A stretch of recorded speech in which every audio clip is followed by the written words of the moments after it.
Hello, welcome back to another edition of The Lead. I'm your host, Cody Johnson, and today we're going to be taking a look at what Tank Dell brings to the Houston Texans.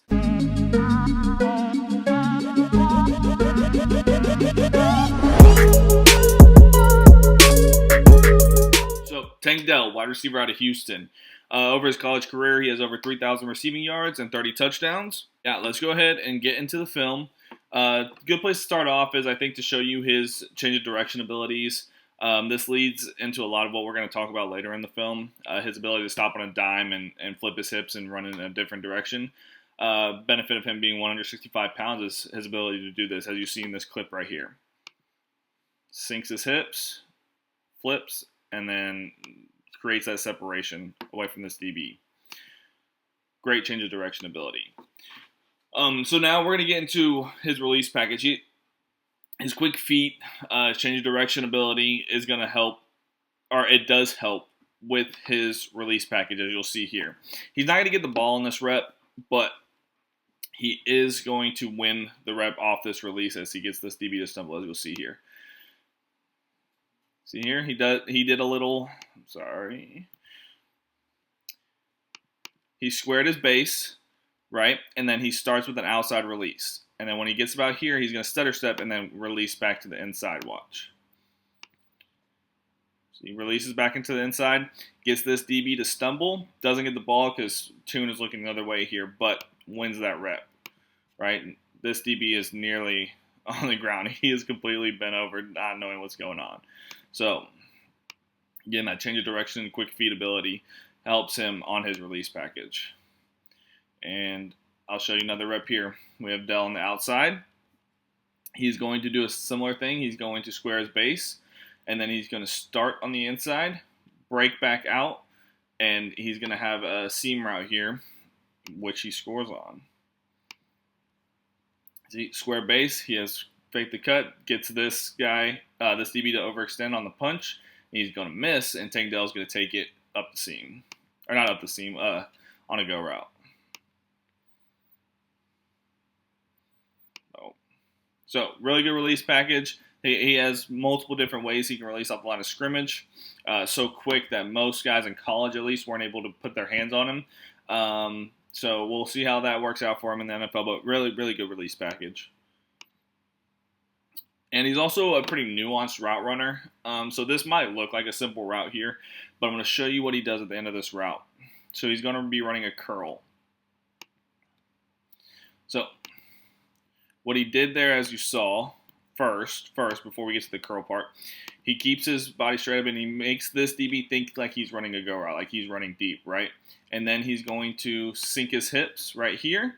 Did it at the last second as this DB was already committed to running up the field, and he's going to come back to the ball. Now, what he does when I say nuance is this is something a lot of college receivers don't do.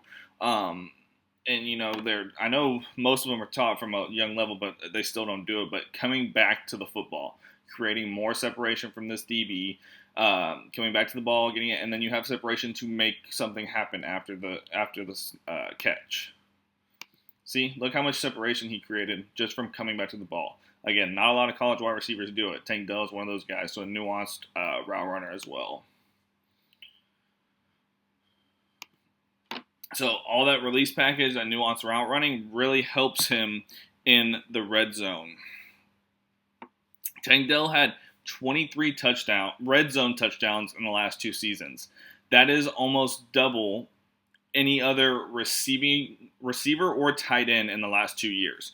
Guys like Dalton Kincaid and Rashee Rice had 12 red zone touchdowns over the last 2 years. So again, Tank Dell had 23, almost double some of the best receiving threats in the nation.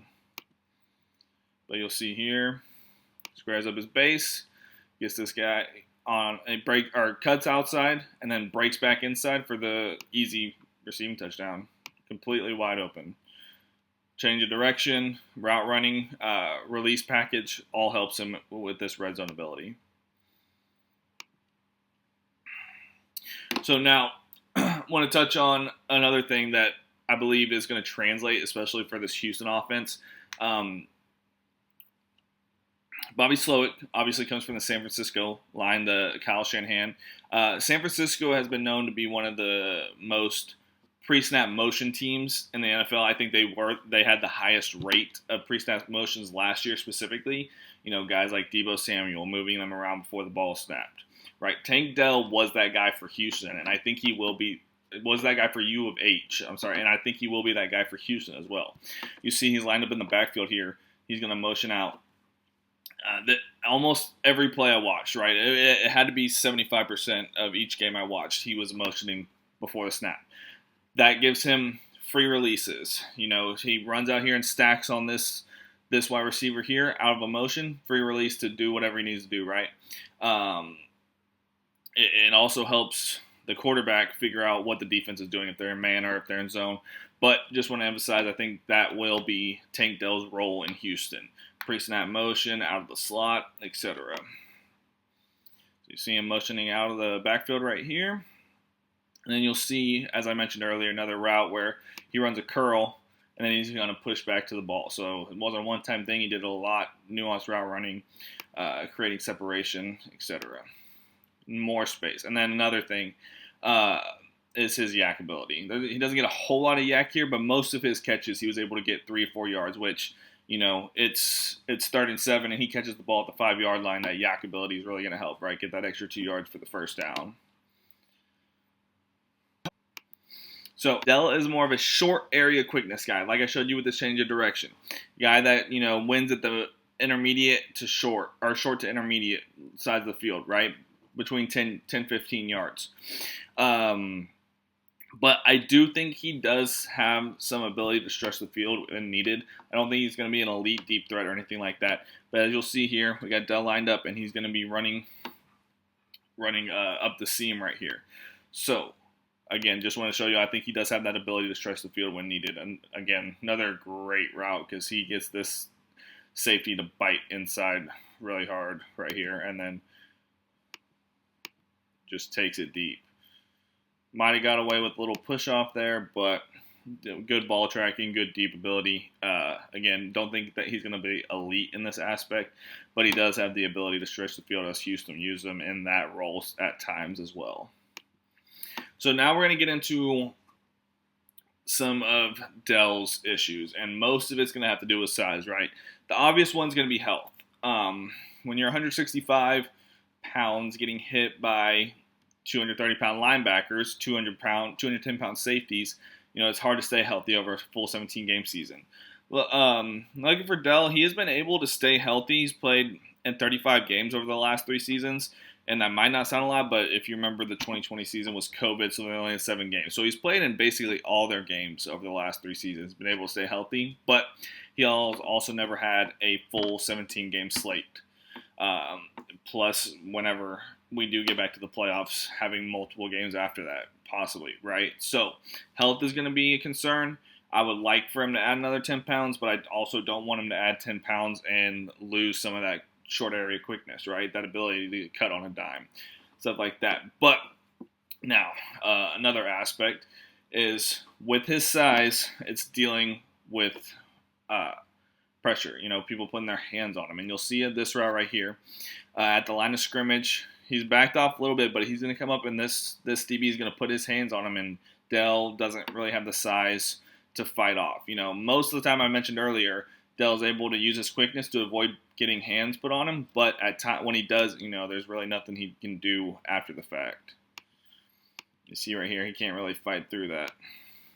Tune kind of took off really early here. Might have been a draw, but regardless, you see Dell, he's not fighting through this contact, and you're going to have bigger, stronger DBs in the NFL.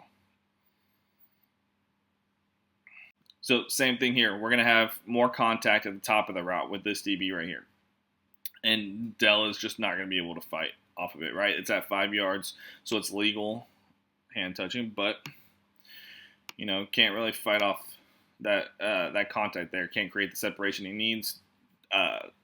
Tune is looking at it, but he's not going to throw it here, as this DB was able to disrupt the route, and he's able to stay in his hip pocket. So he's not going to throw that ball right there. Tune's going to take off. All right, so this one is slowed down to 50%, and this is also has to do with a little bit with his size. It's his catch radius. He's not very big. He's not going to be a guy that goes up for 50-50 balls, a guy that if the ball is way out of his frame, he's not going to go up and snag it like some other wide receivers might. But I'll show you what I mean right here. He's going to run an out route. He gets the separation and can't quite reach out to grab the ball, right? And a fourth down needed that catch. But you can see a little bit better angle here.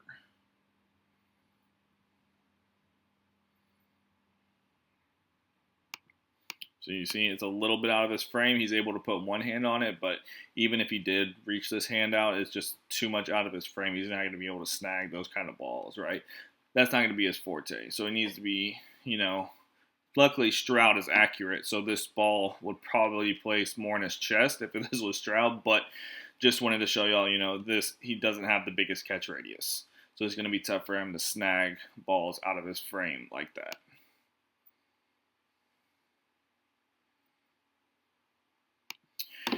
Now, the last thing, I think this is pretty self-explanatory. He is 5'8", 165 pounds. He is not going to be a good blocker. Most DBs are bigger, right? I mean, I think 95, 98% of DBs are bigger than Tank Dell, right? They're at least heavier if they're the same size. And you'll see here, he just can't block. He's not big enough to block, and he just kind of gets blown up here, and this guy makes the tackle. It's going to be up to Slow to keep him out of those situations. Don't make him the lead blocker on a situation like this. Like, you have other guys like Nico Collins, John Mechie's underrated blocker. Robert Woods is a good blocker. Just keep Dell out of those situations. Don't have him block. Maybe downfield it can be a little bit work a little bit better, but like that situation, you're just not going to be able to do that in the NFL. And then lastly, just a clip of his special teams prowess, a guy that's probably going to be a returner for us, either on punt returns or kick returns or both initially. Dynamic, obviously, change of direction, just a really, really good returner. So that's going to be all for our Tank Dell video. If y'all like the video, hit that like and subscribe button as always, and I'll be back with the Dylan Horn video soon, so y'all stay tuned for that. Have a good one.